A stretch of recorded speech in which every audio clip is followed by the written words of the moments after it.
Ողջույն ընկերներ, շատ երկար ժամանակ է ինչ ռոլեր չեմ անում, հիմա կասեք ես ինչ խաբարը որոշել ես հիմա ռիլ անես, ուրեմն պարզվեց, որ Facebook-ը պարտադրում է, որ դու անընդհատ կոնտենտ ստեղծես եւ առնվազն մինիմում պետք է ամսական 3 հատ կոնտենտ ունենաս, ուսով եմ խոսքը ռիլերի մասին է, ոչ թե օրինակի համար մենակ վիդեոների մասին, որովհետեւ եթե այդպես լինի, չգիտեմ որքանով կհասցնեմ, շատ զբաղված ամիս եմ ունեցել այս ամիս ու հետեւաբար կոնտենտն էլ պակաս է եղել Ինչևէ, ես մի քանի կարևոր բաներից եմ ուզում խոսել այս ռիլերում, այնպես որ սա մաս առաջինն է, հերթով կթերթեք կգնաք։ Առաջին հերթին ինձ շատ են հարցնում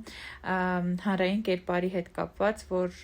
եթե ուզում են կերտեն հանրային կերպար, ոնց հասկանան, ինչից սկսել ու ընդհանրապես ոնց կերտեն այդ հանրային կերպարը։ Առաջին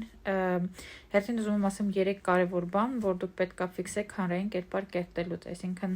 առաջինը դա նախ եւ առաջ հասկանանք դեպի ուր եք գնում եւ ինչի համար է ձեզ այդ հանրային կերպարը պետք է ունեք, չգիտեմ, եկամուտների բարձրացում, լայն հանրությունը ճանաչի, ինչի համար լայն հանրությունը ճանաչի, օրինակ, չգիտեմ, ուզում եք դառնալ բլոգեր ու դրանով եկամուտ ունենաք, կամ ուզում եք օրինակի համար բժիշկ եք, ուզում եք որ լայն հանրությունը ձեզ ճանաչի ու դրանով ավելի շատ գումար աշխատեք, կամ օրինակի համար պարզապես նպատակ ունեք որպես մասնագետ հայտնի դառնալ դա, չգիտեմ, ձեզ անհրաժեշտ է ինչ-ինչ առումներով, այսինքն տարբեր մոտիվացիաներ կարան լինեն, դրա համար հերթով չթվեմ, որովհետև շատ են մոտիվացիաներ իրականում, մեկ ինձ թվում է, որ ես հստակ գիտեմ մոտիվացիաները, բայց հերթով պարզ է դառնում ժամանակի ընթացքում, որ ինչ որ նոր մոտիվացիա կա։ Առաջին հերթին դա է, որ ձեր նպատակը պետք է հասկանաք, երկրորդ հերթին պետք է հասկանաք, թե դուք ինչ եք ուզում տակ հանրությանը,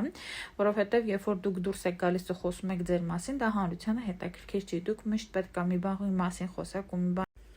որը հետաքրքիր է հանրությանը։ Հիմա կշարունակենք հաջորդ ռիլով, անպայման թերթեք, սա մաս առաջինն էր։